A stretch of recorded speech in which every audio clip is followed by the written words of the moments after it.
Welcome back. Today we're going to be doing something entirely different. This is not guns. We're going to be making some food. And one of my favorite things for breakfast is Gravlax or lox, cured salmon. And it's extraordinarily easy to make. It's 1,000% cheaper than anything you can buy in the store, and it's better tasting too. So it's a process that's only going to take a few minutes, and I'll show you how it's done. And we'll have edible cured salmon in no time at all. Now you can cure any fatty cold water fish. In this case I've got a beautiful piece of farm-raised Atlantic salmon. Nice color to it and everything, but you can also use steelhead trout, you can use freshwater trout, you can use rainbow is a very popular thing to use, for instance, which is what steelhead is. And you can, I haven't tried it yet, but this recipe should work perfectly also on bluefish or mackerel. So let's begin. First of all, I've got a rather irregular shaped piece of fish.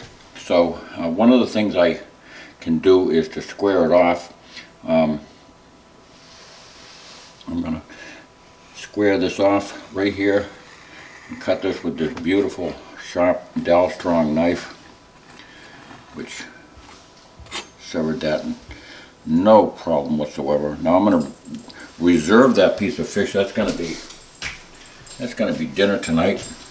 And I'll also square off this piece right here.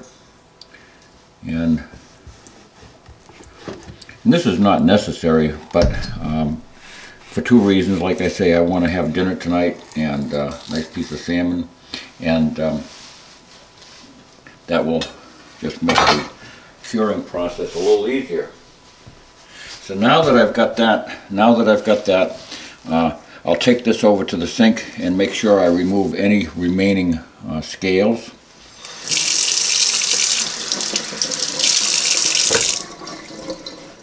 So I'll pat it nice and dry and remove any scales from my cutting board here. And now, and this has got to be it should be a skin on fish. So don't let the fishmonger cut the skin off for you. Now, I'm going to cut this salmon directly in two. You'll see why very shortly. Now I'm going to take a 8 or 9 inch glass pan. You can use aluminum. That's all right. I prefer glass. I think that anytime you're using salt, glass or stainless steel is a far better thing to use to prevent any kind of oxidation whatsoever. Now you're going to use plain white sugar. You can use other kinds of sugar, but you're not going to have authentic lox, Gravlax, that is. You're going to have something else. Brown sugars are used for American cured salmon, especially if it's going to be smoked. But in this case we use plain white sugar. And now we use kosher salt, and it should be coarse kosher salt, just like you buy it here. And I've got here coarse ground black pepper. Now you can use, I typically use fresh dill, but I don't have any fresh dill right now, so I'm going to use dill weed. Now, not dill seed. Dill weed is this is chopped up dill, and it's dehydrated. So it doesn't require too much. It's very potent when it's dehydrated, probably about on the order of 3 to 1. So we'll have that. The general proportion is 50-50. It's half sugar and half salt. You can go a little bit heavier on the sugar if you wish. So we'll mix that up in a bowl, into a mixing bowl. Put the kosher salt, piece of cardboard in there from the box, I guess, and the sugar, and the black pepper. Now I've got 3 tablespoons of black pepper here. You can use whatever proportions you like. We tend to like it a little bit on the peppery side, and it doesn't make it hot by any means, but just gives it a very nice rich flavor. So we're going to add that. I've got a half a cup each of the salt and half a cup of the sugar and 3 tablespoons of black pepper. Now I'll mix that up very thoroughly. You can use a whisk if you wish to really incorporate all the ingredients. You want to mix it, make sure it's mixed up thoroughly. We're not going to mix the dill into that. Now on the bottom of this glass dish, we spread a layer of salt and sugar mixture with the black pepper, and a generous layer so that you cover the bottom of the dish. On top of that, place your first layer, one layer of the salmon, and you can, if you wish, you can add a little bit of mixture to the side of that. And there's no measurement associated with this whatsoever, because it's not going to get saltier if you happen, or more sugary if you happen to add more than necessary. It's going to be washed off afterwards, and the fish itself will resist any over salting. So it's kind of an automatic process. This is an ancient process that's been going on for thousands of years. Now on top of that, we'll add a little bit of dill weed, and I'd say just sprinkle it on so you dust it very nicely with the dill, just like this. And you can see how that is. It's not an awful lot, but it's very easy to see. And then we'll take this piece of salmon here, and if you've got a thin side and a fat side, you can alternate them so that one lies down on top of the other. Now I'm going to add, just so to make sure I have it evenly distributed, I'm going to add a little bit before I sandwich them together, just like that,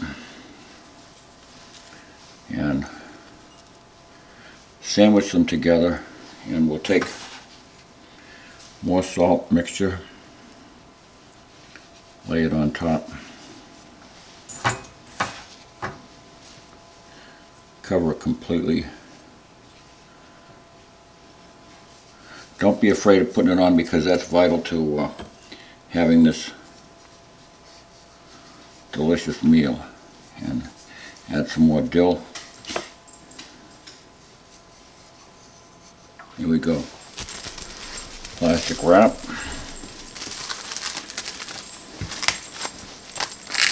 Now this curing process is all done with just the salt, and the sugar is there for flavoring, and it requires no further processing. You don't have to do any smoking or anything. Now it should be, you'll see sometimes people say put a brick on top. Well, I'm averse to putting a brick on something in the refrigerator that might fall off and break something, like the shelves in the refrigerator. So I like to just take a fresh box of something like chicken broth here, because it has good weight, and that'll provide weight for it while it's sitting in the refrigerator. Now after 12 hours, the fish will be flipped. So I'll be back in 12 hours and we'll show you what took place. Okay, so it's been 12 hours. We're going to flip it over. You can see what's happening. The fish is exuding its moisture, and it's gathering in the bottom of the pan here, in the bottom of this glass dish. So all we need to do is just simply take a good sized spatula and give it a turn, and it's already starting to change its texture. It's getting firm right now, very hard, whereas before it was very, very soft. So that's basically we're getting that moisture out so that it cures it, and we'll do this every 12 hours for.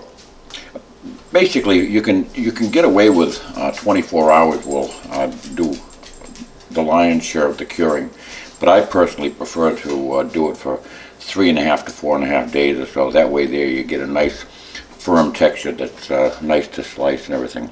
So that's it. We'll wrap it back up, put it back in the fridge, and I'll keep turning it. When we're all done, we'll show you the finished product in about 3.5 days or so. Okay, it's been 4.5 days since we began this, and I'll uncover it now. And I've turned it twice a day since I started, and this is what we've got. We've got it was certainly done by the second day, but this is a very, very thick piece of salmon, and as you can see, the color has changed considerably. The texture of the skin is now quite different than it was before. That's going to be removed. What we've got in the pan now is just a liquid. That's natural liquid from the salmon, and the herbs and the salt and pepper and sugar and dill. But that's all going to be discarded, and we're going to wash this off over at the sink.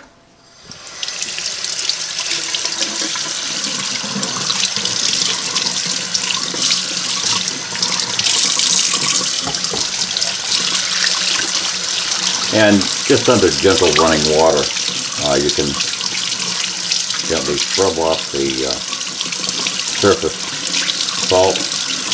And also too, if you didn't get all the pin bones out, you can feel for those right now. And if you find any, you can take needle nose pliers or tweezers and pluck them out. But I should have mentioned that was done ahead of time before we began. So that's sufficient. A little bit of black pepper remaining.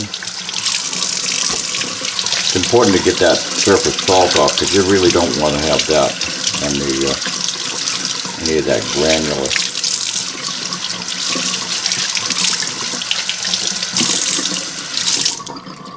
Okay, now we'll pat these salmon fillets nice and dry with a clean, lint-free towel.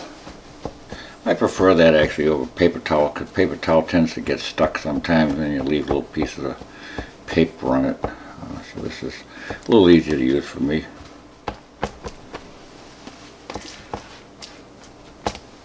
And that does it. Now we'll show you how we slice some of these off. Now what I'm going to be carving it with is this Dill Strong Gladiator series knife. This is a really beautiful knife to use. It's a razor sharp edge. Keeps its edge for a long, long time. It takes very, very little maintenance.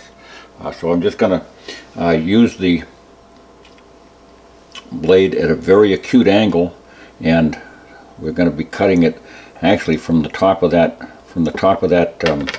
salmon. We're going to be cutting it at about a less than a 20-degree angle, and you can see this knife just glides along.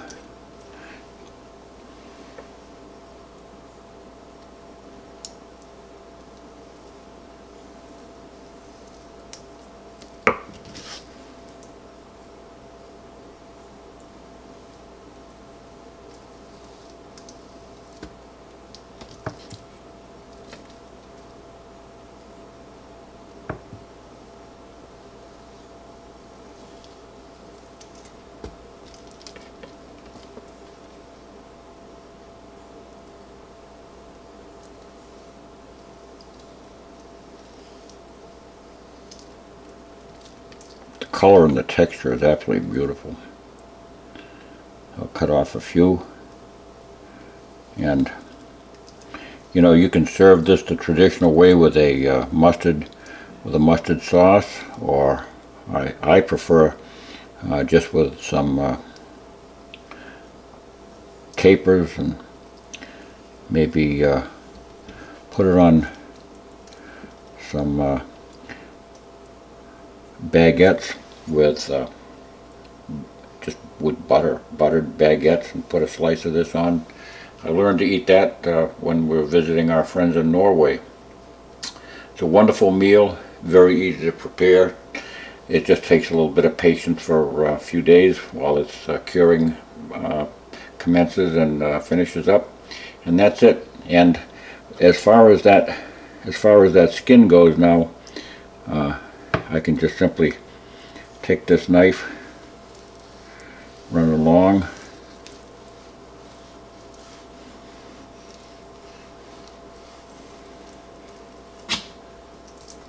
and that's how easy that carving knife removes the skin. There you go. That's it. Thank you for watching. Don't forget to subscribe. God bless.